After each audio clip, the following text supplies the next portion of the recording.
দেখছিলাম কিছুজন 1 তারিখ থেকেই বলতে শুরু করেছেন কখন ঢুকবে। মানে এরা মূলত আমাদের ভোট দেয়নি, আমাদের পরাজয় দেখতে চেয়েছিলেন।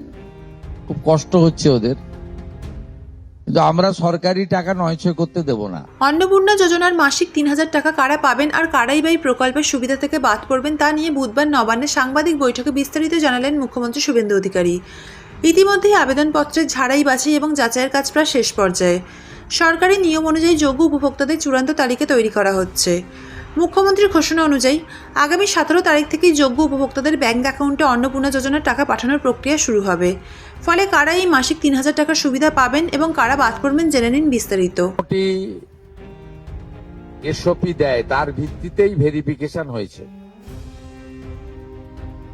এবং এই ভেরিফিকেশনে যারা যোগ্য বিবেচিত হয়েছেন, বৈধ হয়েছেন, তাদের অর্থ 17 তারিখ থেকে প্রদান করা হবে। আমাদের যারা যোগ্য বিবেচিত হয়েছেন তাদের বয়স 25 থেকে 60 বছরের মধ্যে হতে হবে, আগেই বলা আছে। কেন্দ্রীয় বা রাজ্য সরকার, কোন বিধিবদ্ধ সংস্থা, সরকারি আন্ডারটেকিং, পঞ্চায়েত, পৌরসভা, সরকার, সরকারি সাহায্যপ্রাপ্ত শিক্ষা প্রতিষ্ঠান অর্থাৎ শিক্ষক, শিক্ষাকর্মী, স্থায়ী সরকারি চাকরিতে নিযুক্ত থাকেন বা পেনশনার্স আসবে না যেহেতু 60 ঊর্ধ্ব, এটা ইরেলিভেন্ট, এরা এই বেনিফিটের মধ্যে পড়ছেন না। তাছাড়া যারা আয়কর প্রদান করেন, অর্থাৎ এখন আয়করের ঊর্ধ্ব সীমা হচ্ছে 12 লক্ষ টাকা বছরে। 12 লক্ষ টাকা পেরিয়ে গেলে আয়কর দিতে হয়। যে পরিবার আয়কর দেন, অর্থাৎ যার বাৎসরিক আয় 12 লক্ষ টাকা, সেই পরিবার এই কর্মসূচি অন্তর্ভুক্ত হওয়ার সুযোগ পাবেন না। এবং যে মহিলা নিজে 10,000 টাকার বেশি নিজে উপার্জন করেন মাসে, তাকেও এর বিবেচনার মধ্যে প্রাথমিকভাবে আনা হয়নি। কিন্তু এক্ষেত্রে যারা ক্যাজুয়াল, কন্ট্রাকচুয়াল, মানে বাড়ির পুরুষ মানুষরা, তাদের বাড়ির পরিবারের স্ত্রী বা অন্যরা বিবেচিত হবেন। যদি কোনো মহিলা, এটা একটি নারী অর্থনৈতিক সশক্তিকরণের স্কিম, সেক্ষেত্রে যিনি সরাসরি নিজে 10,000 টাকার বেশি উপার্জন করেন তাকে বিবেচনা করা হবে না। 25 থেকে 60-এর মধ্যে যারা 3,000 টাকার কম ভাতা পান, ধরুন উইডো পেনশন 1,500 টাকা এই মাস থেকে হয়েছে, গত মাস পর্যন্ত ছিল 1,000 টাকা,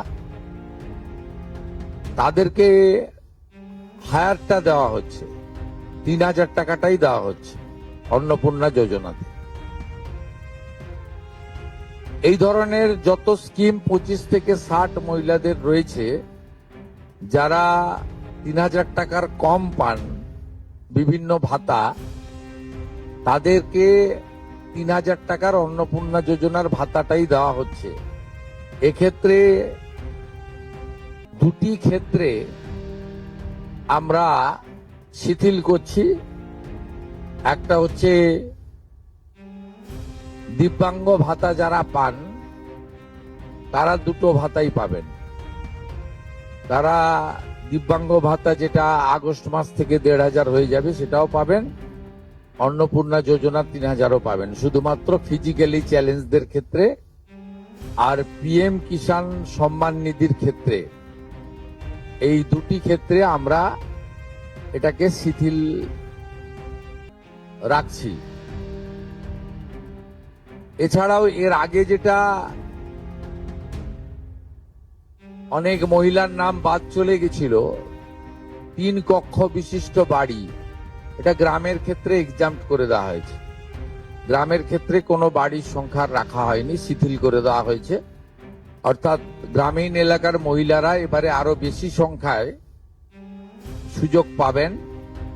তাদের ক্ষেত্রে গ্রামীণ ক্ষেত্রে 3 কক্ষ বিশিষ্ট বাড়ি, যেটা জুলাই মাসে ওই ক্রাইটেরিয়াটা থাকার কারণে অনেকে বঞ্চিত হয়েছেন, এবারে আর বঞ্চিত তারা হচ্ছেন না। এবং শুধুমাত্র জমির পরিমাণের ক্ষেত্রেও যে 7টি কর্পোরেশন রয়েছে, সেখানে শুধুমাত্র 50 ডেসিমেলের বেশি জমির মালিকানা যারা কর্পোরেশন এলাকা, কলকাতা, হাওড়া কর্পোরেশন এলাকা 7টি, পৌর এলাকা এবং গ্রামীণ এলাকাতে ছাড় দেওয়া হয়েছে জমির পরিমাণের ক্ষেত্রে।